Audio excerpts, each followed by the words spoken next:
Hey, what's going on YouTube? Welcome to another Preseason 8 League of Legends Champion Guide. Today, I'll be covering Zoe Mid, the aspect of Twilight. Yes! This will be fun! Right? Alright, so let's start off this guide by looking at Zoe's pros and her cons. So first, Zoe has some very good damage and even one-shot potential. As long as Zoe's able to crowd control a target with her E ability, she'll be able to follow up with her Q and an auto instantly and do some devastating damage. Her E ability is a very solid crowd control that can be used from a long distance as long as she shoots it through a wall. It can sometimes be pretty hard to land because it is blocked by minions, but as long as you shoot it through a wall where the enemy has no vision, it's very hard to dodge. She's a very fun and unique champion, and she gets a really big power spike as soon as she acquires a Lich Bane. When she has it, she can burst people instantly. Now Zoe, however, is a very skill shot reliant champion.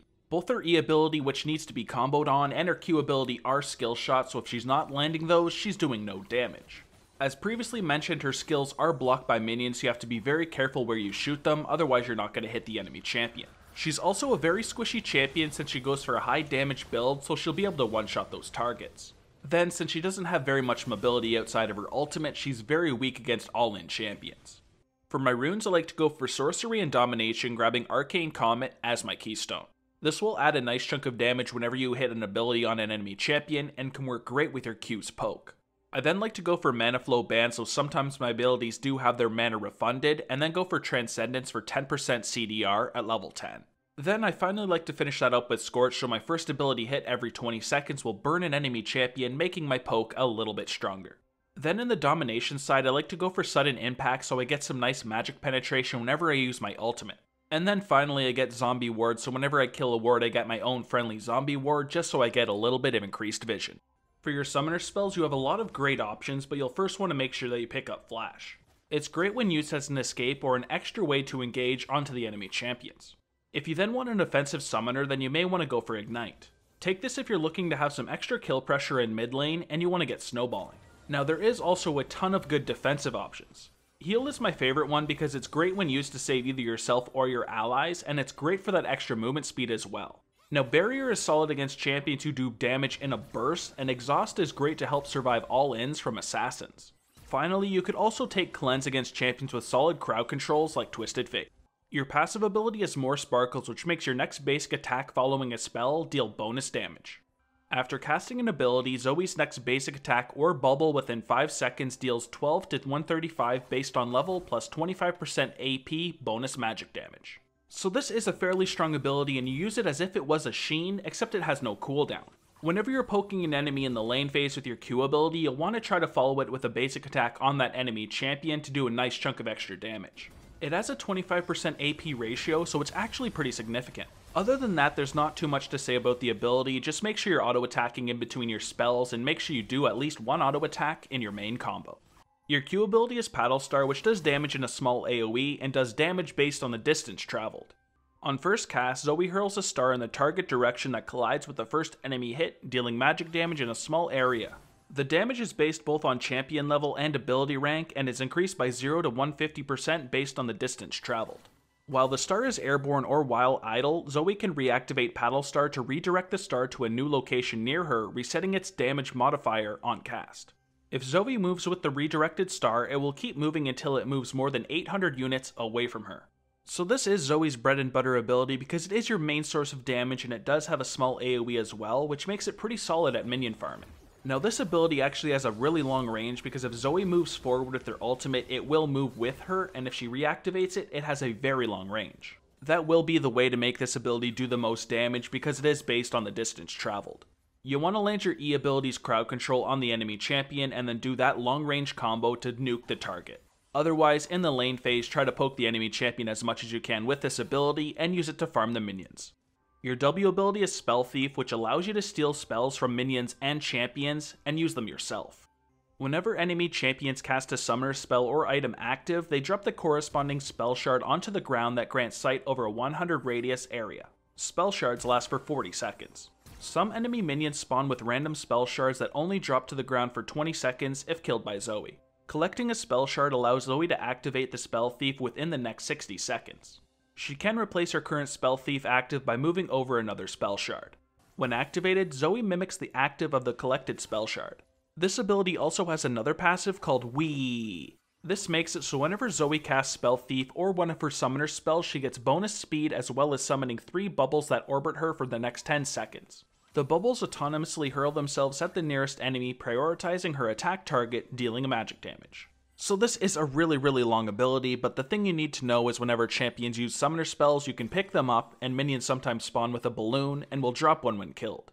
You can then use these for yourself and you will get that new passive giving you some bonus movement speed and spawning orbs. So throughout the game pick up these spell shards, but make sure you use them because they don't last forever. Your E ability is Sleepy Trouble Bubble, which is your main crowd controlling ability that can also go through walls. When activated, Zoe kicks a ball in the target direction that bursts on the first enemy hit, else forming a trap at maximum range for 4 seconds that arms after a brief delay. The ball can only move through terrain once, but may so indefinitely, can only move up to 650 units once outside the terrain, and will fall short if it would enter terrain again. The ball deals magic damage on contact with an enemy and renders them drowsy for 1.5 seconds, which gradually slows them, after which they fall asleep for 2.3 seconds. The next instance of champion damage taken by the sleeping target deals bonus true damage equal to the post-mitigation damage dealt, capped at Sleepy Trouble Bubble's damage. Putting an enemy champion asleep refunds some of Sleepy Trouble Bubble's cooldown. So that was a bunch of information, but what you need to know is this is your main crowd controlling ability that does some pretty significant damage and can go through walls. This crowd control lasts for a long time on a single target, so you'll want to land it and then follow up with your Q ability to deal that bonus true damage. Your ultimate is Portal Jump, which allows you to jump to a location, which is great for dodging skill shots or comboing. When activated, Zoe targets a location and then dives into a portal that she opens beneath her, blinking to the target location after a very brief delay. After 1 second, she falls back through the portal and blinks back to her cast location. Zoe remains able to attack and cast abilities during Portal Jump and can see over walls but cannot move. So this is a pretty decent ability because you can use your E ability to sleep a target and then use this to jump forward after casting your Q behind you to make it cast from a very long range and hit your target. Since it has such a short cooldown, you can also just use this to dodge skill shots that are coming into you to add some nice survivability. Usually, however, you'll want to use this ability to jump forward so you can combo easily onto an enemy champion that is ahead of you sleeping.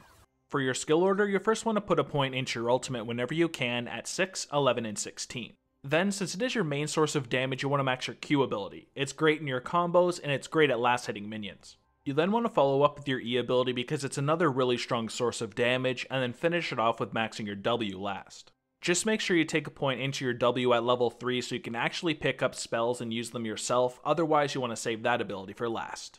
Your main damage combo is all about getting a long range Q on an enemy that is sleeping. To do this, all you have to do is sleep your enemy with your E ability and then use your Q ability backwards to make sure it has a long range, and then use your ultimate top forward, activate your Q ability a second time to hit the enemy champion, and then auto attack them once. In the lane phase at level 1, you want to use your paddle star to shove in the enemy and bully them as they last hit. If used properly, you can last hit and harass them at the same time since there is a small AoE on the ability. At level 2, you want to make sure you take a point into your Sleepy Trouble Bubble. It will be fairly hard to land, but if the enemy is positioning poorly, make sure you hit it and then follow up with a paddle star and an auto attack. You can, however, shoot this through walls, so you can use it from an angle that the enemy won't see. At level 6, your Sleepy Trouble Bubble will be a lot easier to land since you can teleport around and land it from different angles. When you land the ability, make sure you follow up with a paddle star and auto attack to take a big chunk out of the enemy. Zoe isn't the best team fighter out there, but she is great when she groups up their team and starts sieging. You want to try to create picks for your team by landing your Sleepy Trouble Bubble through walls. This will make it a lot harder for the enemy to see and also greatly increases the range. Make sure you use control wards to reduce the enemy's vision so they know that they can't see your Sleepy Trouble Bubble. Whenever you do land one, use your paddle star backwards, portal jump forwards towards the sleeping enemy, and recast your paddle star onto them and then hit them with a basic attack, which will do a lot of damage because of your passive More Sparkles and your Lichbane. Alright, now let's look at some of your hard matchups, and first up is Heimerdinger. Heimer will be a really hard matchup for you because he puts a lot of pressure on the lane and can easily burst you down if he lands his E.